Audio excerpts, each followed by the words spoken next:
Je suis de retour à Alger, il fait actuellement presque 37 degrés, donc je vous demande de me pardonner pour cette lumière qui n'est pas extraordinaire, mais c'est impossible pour moi d'ouvrir les fenêtres, ne serait-ce que de laisser passer la lumière du soleil. Il fait frais dans ce salon et je veux que ça le reste.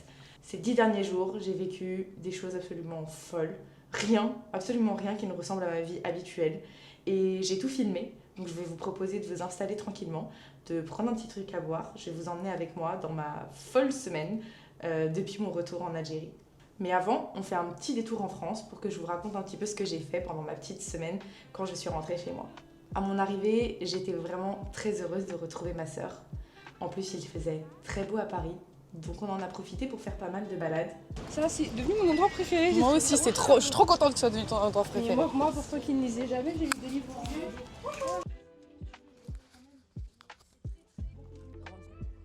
Celui-là, il est incroyable. J'ai trop aimé ce livre. Je l'ai lu au lycée et il n'est jamais sorti de ma tête. Mais moi, j'ai entendu parler de ça. Je sais pas, la couverture me parle, le titre me parle. Il est à 10 €.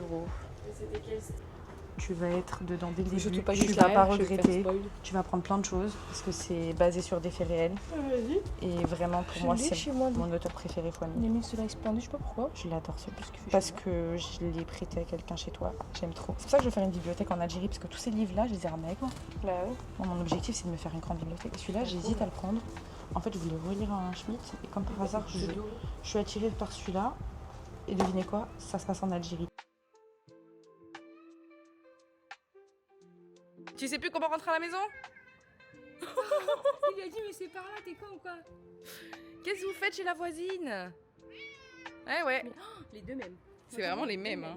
Ils sont frères, même si on dirait pas. Un tout noir et un tout blanc. Levi, rentre chez toi. On va les chercher. Pourquoi vous traînez chez la voisine? Il faut savoir que je n'habite pas à Paris même. J'ai grandi en banlieue et Paris, je me rends compte que je la connais pas tant que ça. Et c'est bizarre parce qu'en arrivant, j'ai eu cette envie de faire la touriste. En fait, j'ai eu envie de profiter de Paris d'une façon complètement différente de la façon de celle dont je l'ai toujours connue. Il y a un matin où je me suis levée très tôt, j'ai pris le métro, quelque chose que je déteste de base. Je suis allée m'installer sur la terrasse d'un café pour me commander un petit truc à boire et surtout pour finir mon livre.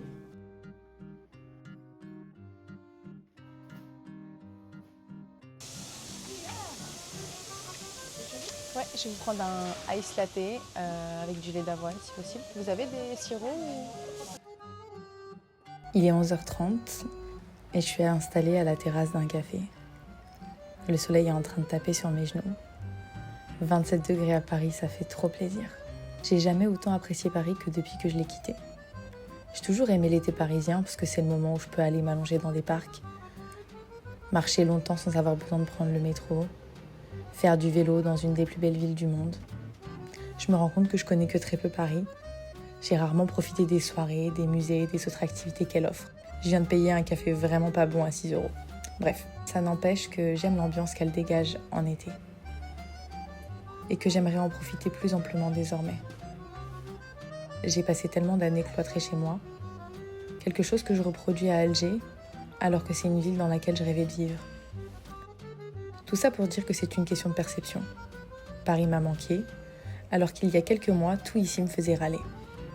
Aujourd'hui, assise à la terrasse de ce café, en sirotant mon ice latte trop cher et pas bon, j'apprécie le bruit des voitures, le métro en retard et les vélos qui manquent de te renverser à chaque fois que tu traverses. Paris et moi, je crois qu'on entretient une relation toxique, mais elle m'avait manqué quand même. Et puis je suis rentrée à Alger. Et ça m'a fait un sentiment super étrange, celui de plus savoir vraiment où j'habitais.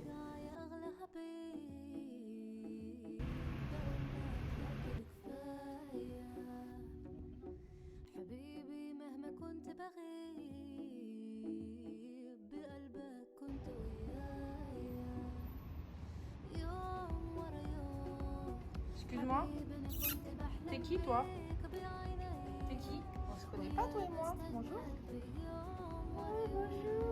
Le lendemain matin, arrivée à Alger, j'ai été accompagnée de ma tante pour pouvoir aller chercher ma voiture que j'avais laissée à la douane pendant mon absence.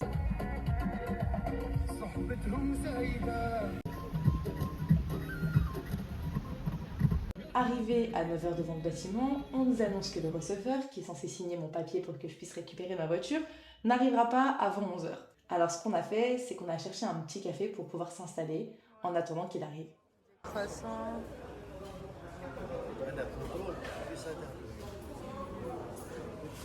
Prends ton café. Bah on se met là. Ça à la télé? Il se lève pour nous laisser la place. Ouais, incroyable. Non. Tu veux boire quelque chose? Un café?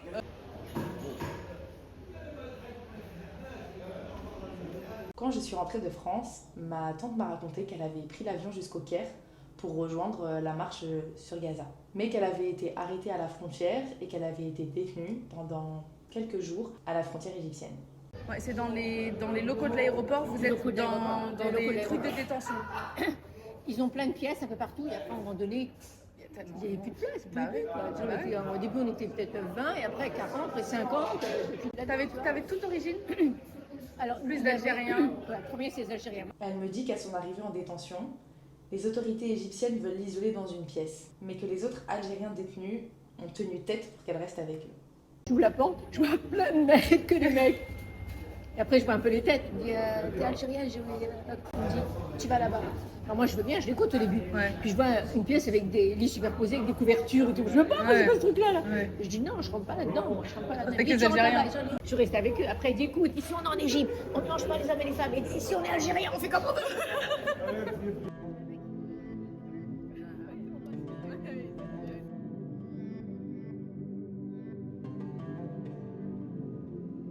Il fait très chaud les gars. Je suis trop heureuse d'avoir récupéré ma voiture. Comme vous pouvez le voir à mon brushing, il fait 37 degrés actuellement.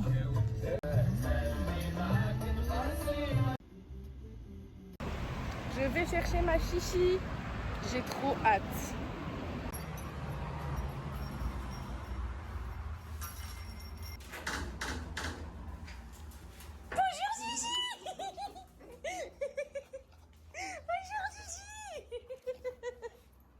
Donc j'ai récupéré Chichi et on a repris notre petite vie tranquille et surtout nos très longues balades dans le quartier. Et ça, j'avoue que ça m'avait manqué.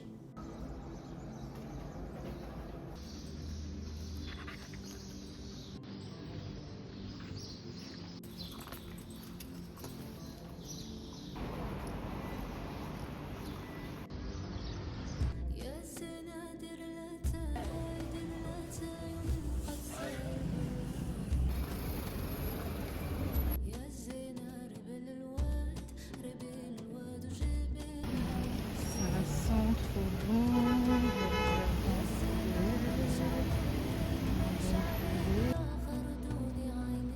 C'est du poisson? D'accord. Ok.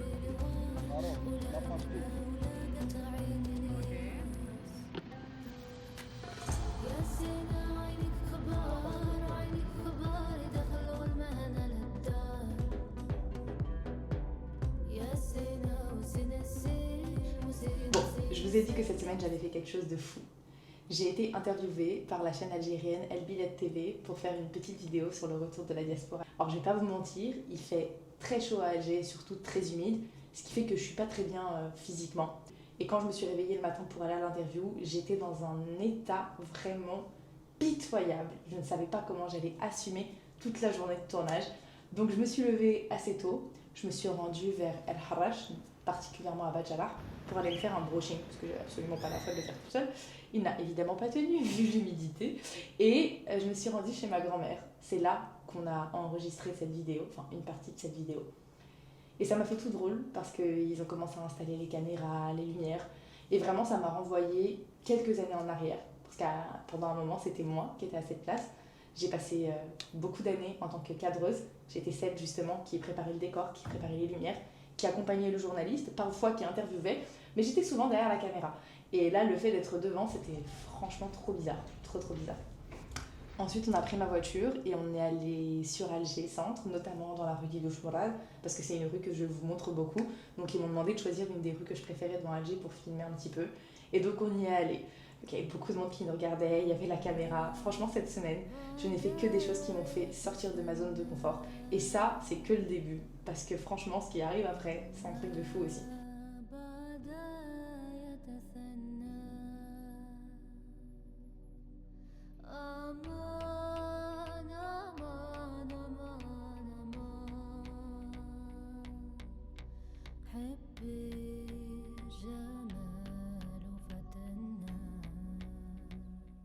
En tout cas, c'était une expérience qui était trop cool. J'étais trop contente de ne pas avoir annulé. Bon, j'aurais pas annulé, mais c'est vrai que mon état physique m'a fait beaucoup me questionner. Il y a autre chose que j'ai fait cette semaine qui était absolument fou et qui, pour le coup, m'a fait réaliser à quel point j'étais en train de vivre des choses dont j'ai toujours rêvé. J'ai réalisé ma vraie première mission de journaliste sur le terrain à Alger. Avec mon travail, on s'est rendu à l'hôtel Hyatt Regency qui se trouve juste à côté de l'aéroport pour un événement pour la protection de l'Algérie, pour le nettoyage des rues. Vous savez que je travaille dans ce domaine. Donc il y avait un événement. Et quand on est arrivé, ça m'a fait trop bizarre parce que mon responsable m'a présenté en tant que journaliste. Donc déjà, rien que ça m'a fait quelque chose. Genre, je me suis dit, punaise, c'est un truc de fou. Je suis journaliste en Algérie. C'est quelque chose que je voulais depuis trop longtemps.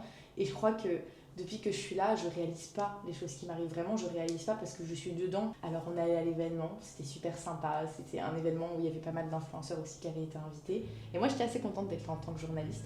Et à la fin de la session, j'ai pu interviewer le directeur marketing. On n'était que 3 ou 4 journalistes.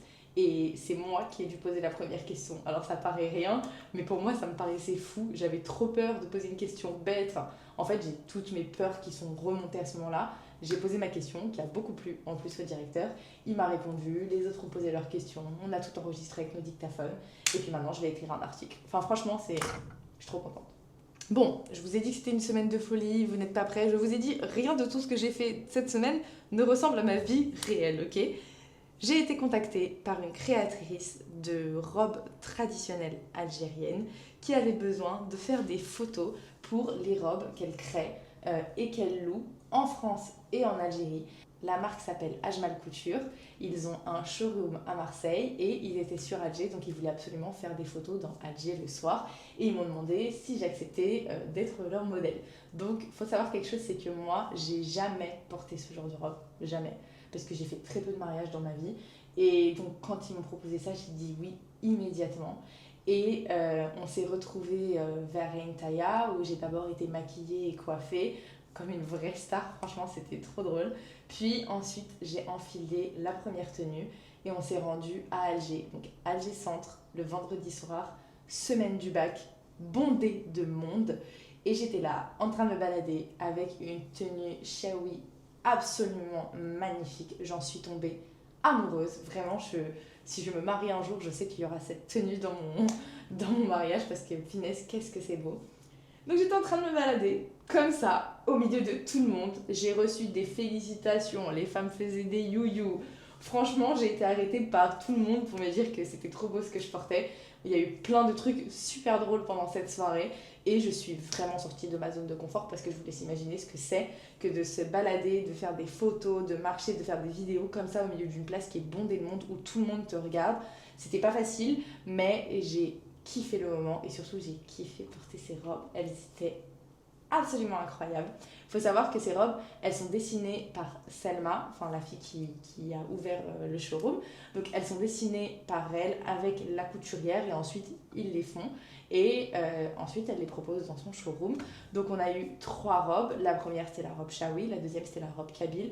Et la troisième, c'était la Naïli. Donc, c'est une robe traditionnelle qui vient plutôt de la région de Msila. Celle-ci, je ne l'avais jamais vue et je ne l'avais jamais portée. Enfin, de toute façon, je n'avais porté aucune des 3. Et c'était waouh, c'était trop beau. C'était extraordinaire. Alger la nuit. Il était 20h, 20h30. Le soleil qui se couche. La vue sur la baie, la venue avec les drapeaux, les arcades, enfin, il n'y a pas mieux, meilleur endroit et meilleur spot pour prendre des photos que Alger à cette heure-là, selon moi. Donc j'ai déjà posté les photos sur Instagram à l'heure où vous regardez cette vidéo. N'hésitez pas à aller les liker et surtout, si vous pouvez, à aller suivre le compte, même si vous n'êtes pas forcément intéressé par des robes, pour montrer que vous me soutenez parce que je suis trop contente qu'il m'ait choisi pour le faire. Faut dire que sur Instagram, j'ai pas énormément d'abonnés, donc j'étais trop contente qu'on vienne vers moi. Et donc pour montrer qu'on est là, quoi, allez liker les photos, ça me ferait trop plaisir. Ça a été une semaine folle où j'ai pas eu une seule seconde. Mais alhamdoulilah, vraiment je me plains pas parce que c'est trop bien d'avoir autant d'opportunités, autant de choses cool à faire. Ce matin, je me suis levée assez tôt, vers 8h. Je suis allée à la plage avec Chichi. Il fait tellement chaud. Toute la semaine, la seule chose dont j'avais envie, c'était d'aller me baigner, mais j'avais pas le temps, j'avais trop de choses à faire. Donc ce matin, on y est allé, c'était trop bien. Et je vais vous dire quelque chose, c'est la meilleure des idées d'avoir pris un chien. Parce que personne ne vient m'embêter. Parce qu'en fait, Chichi, elle n'est pas encore dressée et elle aboie sur toutes les personnes qui m'approche. Mais vraiment, tu ne peux pas t'approcher à plus de 5 mètres, sinon elle devient complètement folle. Bon, alors je vais la dresser parce que je veux pas qu'elle reste comme ça, je veux que ce soit un chien qui est sociable. Mais en tout cas, ça me rend plutôt service parce qu'il y a un monsieur qui est venu vers moi pour essayer de me taper un peu la discute et tout, et il a pas pu tellement elle était enragée et ça m'a fait trop rire. Je me suis dit, bon bah, t'es tombée un peu comme ça, j'avais pas prévu de t'adopter, mais en tout cas, tu me protèges bien quoi, et ça me fait trop rire. C'était trop bien, franchement. On peut y aller que à cette heure-là parce que sinon, je vous jure, on risque une insolation. Là, le temps est dangereux et insupportable pour les asthmatiques comme moi, je vais pas vous mentir. Donc là, je vous explique un peu le programme. La semaine prochaine, ça va être encore un peu dur pour moi parce que on organise un événement depuis 1 an avec mon travail et cet événement a lieu samedi prochain. C'est un événement justement autour du développement durable. Peut-être que je vous le filmerai si ça vous intéresse. Mais après cette semaine, on arrive à début juillet et j'ai déjà prévu de faire quelques villes. Donc on va partir, enfin je crois que c'est la première fois que je pars solo dans une ville parce que j'ai fait Oran mais j'étais avec une amie, j'ai fait la Kabylie mais à chaque fois j'étais soit avec une copine soit avec un ami. Là je vais y aller toute seule, donc on va faire Constantine, j'avais trop hâte, donc ça ce sera pour la semaine encore d'après. J'aimerais aussi faire Délice, j'ai trop envie de faire la Casbah de Délice, donc il faut juste que je m'arrange avec Chichi parce que je suis pas sûre de pouvoir l'emmener sous cette chaleur avec moi dans la voiture. En fait, j'aimerais qu'elle m'accompagne. J'aimerais vraiment qu'elle m'accompagne. Elle est jeune, j'ai envie qu'elle comprenne que voilà, je veux pas que ce soit un chien de maison, je veux que ce soit un chien que je puisse balader partout. Mais il fait vraiment très chaud. Et je vois l'état dans lequel elle est quand je la fais monter, ne serait-ce que 10 minutes dans la voiture. J'ai pas forcément envie de lui faire vivre ça. Donc s'il faut que je la laisse pendant 1 ou 2 nuits chez le vétérinaire, on fera ça. Ensuite, pendant le mois de juillet, j'ai d'autres voyages de prévus. J'ai un long voyage parce qu'on va partir en Tunisie pour sortir la voiture, évidemment. Et donc, j'ai prévu tout un itinéraire.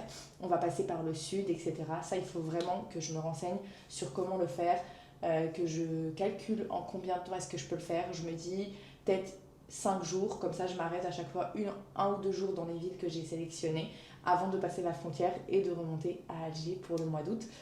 Vu qu'on est officiellement 20 000 sur cette chaîne, ce que je trouve absolument fou, déjà je veux vous remercier. J'ai très envie de vous remercier en faisant une vidéo par jour pendant 15 jours. J'ai trop envie de le faire, mais le problème c'est que je ne sais pas si je vais réussir à faire des choses tous les jours parce que là on est à 37 degrés et le temps va faire que monter encore et encore. Et vous entendez comment je respire. Je ne sais pas si je vais faire des choses intéressantes tous les jours, mais c'est vrai que j'aimerais bien tester ce truc-là de faire une vidéo par jour. Je sais que c'est très fatigant, mais j'ai trop envie de le tester. Je me dis que peut-être qu'il y aura des jours où les vidéos seront plus longues, d'autres où ce sera des vidéos peut-être que de 5 ou 10 minutes, mais si j'essaye chaque jour de vous montrer quelque chose d'intéressant, je pense que ça peut être cool. En tout cas, moi ce que je veux, dans tous les cas, c'est trouver un moyen de vous remercier. Donc si je peux organiser quelque chose à Alger pour vous rencontrer, je vais essayer de le faire. Je l'ai dit plusieurs fois, je le sais et je ne l'ai pas fait, mais je vais vraiment y penser. Et moi, je voulais surtout vous remercier parce que toute cette semaine que j'ai vécue là, en vrai, c'est grâce à vous, c'est grâce aux opportunités que vous m'avez données, c'est grâce à la force que vous me donnez, que ce soit ici, que ce soit sur Insta, que ce soit sur TikTok. Vous me laissez toujours des commentaires de fou. Je lis vos commentaires, je suis tout le temps émue parce qu'il y a toujours des gens qui me disent qu'ils sont venus en Algérie grâce à moi, qu'ils ont remis les pieds ici après des années. Et je trouve ça fou que mon expérience puisse faire germer dans votre esprit justement une envie de revenir visiter l'Algérie. Je suis trop contente en fait, je suis trop contente. C'était clairement mon but. Comme je l'ai dit, l'Algérie, je ne veux pas l'idéaliser. Il y a des moments où c'est difficile. Par exemple, pendant cette chaleur, ne venez pas. Mais je suis contente quand même que mes vidéos vous apportent quelque chose. Parce que c'est le but en fait, clairement c'est le but. Donc voilà, je suis super contente, j'espère que cette vidéo vous a plu, j'ai essayé de filer un maximum pendant cette semaine. Et si vous êtes restés jusque là, je vous montre les petits chatons qui sont dans mon escalier en bas de chez moi. Ils étaient là, ils étaient derrière une citerne en train de dormir avec leur maman. Je leur ai ramené un petit panier, je les ai installés confortablement et tous les matins quand je descends, je les vois, je leur fais des câlins, je nourris la maman. Si j'avais pas Chichi, je vous jure qu'ils seraient déjà tous là, les petits chatons, parce que j'adore ça. Et puis voilà quoi, j'espère que vous avez aimé cette vidéo, un peu plus chill que d'habitude. On va voir ce qu'on va faire la semaine prochaine. J'essaye de trouver un truc assez sympa, même si comme je vous ai dit, je vais avoir beaucoup de travail, mais il y aura quand même une vidéo, ça c'est sûr et certain. Et ensuite, j'ai trop hâte qu'on parte en vadrouille, parce que Constantine, j'ai trop hâte de la faire. Voilà, je vous dis à la semaine prochaine et je vous fais un bisou.